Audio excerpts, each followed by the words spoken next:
नमस्कार दोस्तों, मैं हूं राजीव और आप देख रहे हैं इस वक्त झारखंड अपडेट। दोस्तों चलिए शुरू करते हैं आज के इस करंट अफेयर्स के सेशन को, जो कि 3 अप्रैल का ये सेशन है। और करंट अफेयर्स के सेशन में जैसा कि हम लोग हर दिन with description important current affairs के प्रश्नों को देखते हैं, आज भी 5 इम्पॉर्टेंट प्रश्नों को हम लोग देखने वाले हैं इस करंट अफेयर्स के सेशन में, और एक अभ्यास प्रश्न सेशन के अंत में आपके लिए, जिसका जवाब हम चाहते हैं कि आप जरूर दें। उम्मीद करता हूँ आप इसका जवाब जरूर देंगे। दोस्तों तो चलिए शुरू करते हैं आज के इस सेशन को, और सबसे पहले देख लेते हैं अभ्यास प्रश्न को, जो लास्ट वीडियो में मैंने पूछा था। प्रश्न है दोस्तों, सुनील बहादुर किस खेल से जुड़े खिलाड़ी हैं जिन्होंने झारखंड के लिए 38वें राष्ट्रीय खेल में गोल्ड मेडल हासिल किया? मॉडर्न पेंटाथलॉन, उशू, लॉन बॉल या फिर तीरंदाजी? आपको बता दें दोस्तों कि सुनील बहादुर जो है वो लॉन बॉल के एक खिलाड़ी हैं जिन्होंने झारखंड के लिए 38वें राष्ट्रीय खेल में गोल्ड मेडल हासिल किया है। वैसे आपको बता दें कि झारखंड को कुल 7 गोल्ड मेडल हासिल हुए थे, जिसमें से लॉन बॉल में ही केवल 5 गोल्ड मेडल हासिल हुए हैं, जबकि आर्चरी में झारखंड को 38वें राष्ट्रीय खेल में 2 गोल्ड मेडल हासिल हुआ था। तो आइए लॉन बॉल के बारे में हम लोग जान लेते हैं कि 5 जो गोल्ड मेडल जीता गया है सुनील बहादुर के अलावा वो कौन कौन है। वैसे एक टीम के तौर पर दिनेश कुमार और सुनील बहादुर ने जीता था, और एक अपने स्तर पे भी सुनील बहादुर ने गोल्ड जीता था। इसके अलावा बसंती कुमारी, अभिषेक, वसीम, आलोक और दिनेश एक टीम के तौर पर, लवली चौबे, रूपा रानी दिर्गी, कविता कुमारी और रेशमा कुमारी लॉन बॉल फोर्स में इन्होंने गोल्ड जीता था। वहीं आर्चरी की बात करें तो आर्चरी में झारखंड को 38वें राष्ट्रीय खेल में 2 गोल्ड मेडल हासिल हुआ। एक दीपिका कुमारी को हासिल हुआ था और एक गोल्ड मेडल गोल्डी मिश्रा, विष्णु चौधरी, श्रेय भारद्वाज और गुरुचरण बेसरा ने मिलकर जीता था। वैसे दोस्तों आपको बता दें कि 38वां जो राष्ट्रीय खेल था उसमें झारखंड को कुल 25 पदक हासिल हुए थे, जिसमें से 7 तो गोल्ड मेडल है। इसके अलावा बात करें कि 6 जो है सिल्वर मेडल है और 12 ब्रॉन्ज मेडल था। इस तरह कुल मिलाकर 25 गोल्ड मेडल झारखंड ने हासिल किए थे, और झारखंड को 17वां स्थान मेडल टैली में हासिल हुआ था। और पहले स्थान पर रहा था, आपको बता दें कि SSCB यानी सेना की जो टीम है वो, और सेना की टीम को कुल 121 पदक हासिल हुए थे, जिसमें से 68 गोल्ड था। वैसे दोस्तों इस के बारे में और डिटेल में जानना चाहते हैं तो 38वें राष्ट्रीय खेल का वीडियो मैंने अपलोड किया हुआ है, आप उसे ज़रूर देखें, और लिंक मैं अवेलेबल करा दूंगा आपको डिस्क्रिप्शन में, तो आप वहां से ज़रूर देख सकते हैं, या फिर चैनल में सर्च कर भी देख सकते हैं 38वें राष्ट्रीय खेल के बारे में।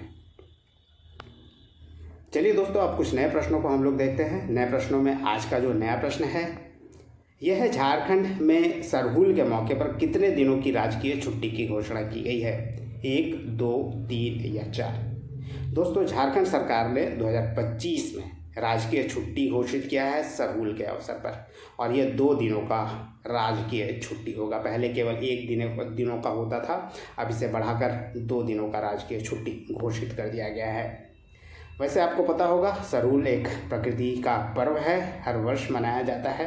1 अप्रैल 2025 को इस बार मनाया गया, और प्रकृति और जीवन के बीच संतुलन का ये प्रतीक है सरहुल। झारखंड और आसपास के आदिवासी बहुल जो इलाके हैं उसमें ये बड़ा धूमधाम से मनाया जाता है, नए वर्ष के रूप में मनाया जाता है। सखुआ फूल की क्रांति का पर्व के तौर पर भी इसे जाना जाता है, और चैत महीने की अमावस्या के 3रे दिन इसे मनाया जाता है। वैसे धरती एवं सूर्य के विवाहोत्सव के रूप में भी इसे मनाया जाता है। और जैसा कि मैंने बताया 2 दिनों का राजकीय अवकाश घोषित किया गया है झारखंड सरकार के द्वारा 2025 में। पहले केवल 1 दिन का राजकीय छुट्टी हुआ करता था। नेक्स्ट प्रश्न है, किस कंपनी के पूर्णकालिक निदेशक रमेश झा ने व्यक्तिगत कारणों से इस्तीफा दे दिया है? HEC, टाटा, BSL या फिर APGL? दोस्तों रमेश झा जो है APGL के पूर्णकालिक निदेशक थे, यानी अडानी पावर लिमिटेड, और J फॉर झारखंड है तो आप APGL का full form Adani power Jharkhand limited के तौर पर जरूर याद कर लीजिएगा, यह एब्रीविएशन में जरूर काम आएगा। वैसे आइए थोड़ा सा और डिटेल में जान लेते हैं। रमेश झा जो कि अडानी पावर झारखंड लिमिटेड के पूर्णकालिक निदेशक थे। उन्होंने व्यक्तिगत कारणों से 31 मार्च को यानी वित्तीय वर्ष समाप्त होने के एक दिन, वित्तीय वर्ष समाप्त होते ही उन्होंने व्यक्तिगत कारणों से इस्तीफा दे दिया है। वैसे PGL का फुल फॉर्म मैंने बताया, आप इसे भी याद रखिए, एब्रीविएशन के तौर पर आप इसे नोट भी कर सकते हैं, जिसका फुल फॉर्म है अडानी पावर झारखंड लिमिटेड। और ये भारत में सबसे बड़ी निजी ताप विद्युत उत्पादक कंपनी है अब, यानी थर्मल पावर कंपनी है। कोयला से यहाँ बनाया जाता है बिजली। मोतिया गांव में गोड्डा में स्थित है। 2023 में इसे शुरू किया गया। कुल जो है 1600 मेगावाट की कैपेसिटी है इसकी, जिसमें 800 का 2 यूनिट है और मेनली ये बांग्लादेश को बिजली सप्लाई करती है। प्रश्न नंबर 3 है 1 अप्रैल 2025 को झारखंड राज्य ग्रामीण बैंक का कौन सा स्थापना दिवस मनाया गया? 5वां, 6ठा, 7वां या 8वां? दोस्तों ये भी एक नवनिर्मित बैंक ही है। 2019 में इसका गठन किया गया था और 7 वर्ष पूरे हो गए हैं। 7 वर्ष नहीं, 6 वर्ष पूरे हो गए हैं, परंतु स्थापना दिवस 7वां मनाया जा रहा है। आइए इसके बारे में भी आपको डिटेल में बताते हैं। दोस्तों झारखंड राज्य ग्रामीण बैंक 1 अप्रैल 2025 को 7वां स्थापना दिवस झारखंड में मनाया गया, यानी 6 वर्ष पूरे हो गए हैं इस बैंक के। 2019 में इसकी स्थापना हुई थी 1 अप्रैल को। इसके बारे में और डिटेल में आपको बता देते हैं। JRGB एक रीजनल रूरल बैंक है, जो कि इस एक्ट के तहत ही 1976 के तहत इसे स्थापित किया गया है। इसमें 3 ज्वाइंट सब्सिडरीज हैं, एक गवर्नमेंट ऑफ इंडिया, दूसरा SBI और गवर्नमेंट ऑफ झारखंड। और सबसे ज़्यादा हिस्सेदारी की बात करें तो भारत सरकार की इसमें हिस्सेदारी सबसे ज़्यादा है 50%। उसके बाद SBI की हिस्सेदारी 35% है और झारखंड सरकार की भी इसमें हिस्सेदारी है और ये 15% है। जैसा कि मैंने बताया JRGB की स्थापना 1 अप्रैल 2019 को हुई थी। 2 ग्रामीण बैंकों को मिलाकर इसकी स्थापना की गई थी, वनांचल ग्रामीण बैंक और झारखंड ग्रामीण बैंक। इन दोनों को मिलाकर ही झारखंड रूरल ग्रामीण बैंक की स्थापना की गई। बता दें कि वर्तमान में JRGB झारखंड के एकमात्र क्षेत्रीय ग्रामीण बैंक है और झारखंड के सभी 24 जिलों में ये संचालित की जा रही है। प्रश्न नंबर 4 है खंडोली पर्यटन स्थल किस जिले में स्थित डैम है जिसका जीर्णोद्धार एवं सौंदर्यीकरण झारखंड सरकार करने जा रही है?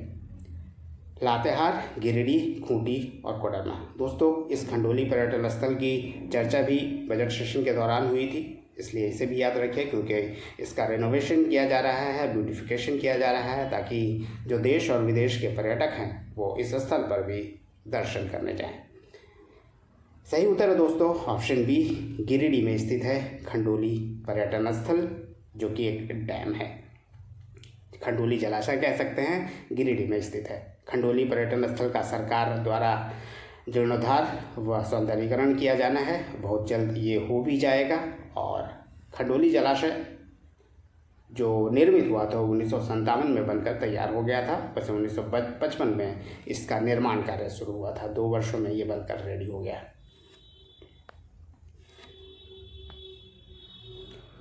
नेक्स्ट प्रश्न है गीता खालको और शीतल कुमारी किस खेल से जुड़ी खिलाड़ी हैं जिसने खेलो India national women wushu championship में झारखंड के लिए सिल्वर मेडल हासिल किया है?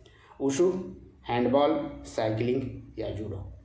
दोस्तों गीता खालको और शीतल कुमारी ये दोनों वुशु की खिलाड़ी हैं जिसने इंडिया वीमेन वुशु चैंपियनशिप खेलो इंडिया के तहत जो आयोजित किया गया था उसमें सिल्वर मेडल जीतने में सफल रही थी।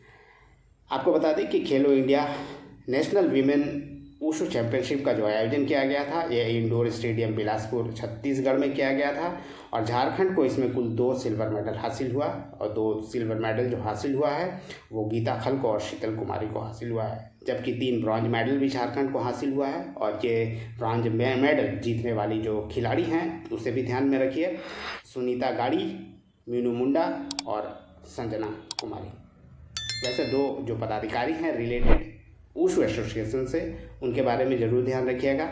झारखंड वुशु एसोसिएशन के वर्तमान में अध्यक्ष हैं डॉक्टर प्रदीप वर्मा। आपको बता दें कि झारखंड से वर्तमान में ये MP हैं राज्यसभा में, राज्यसभा MP हैं।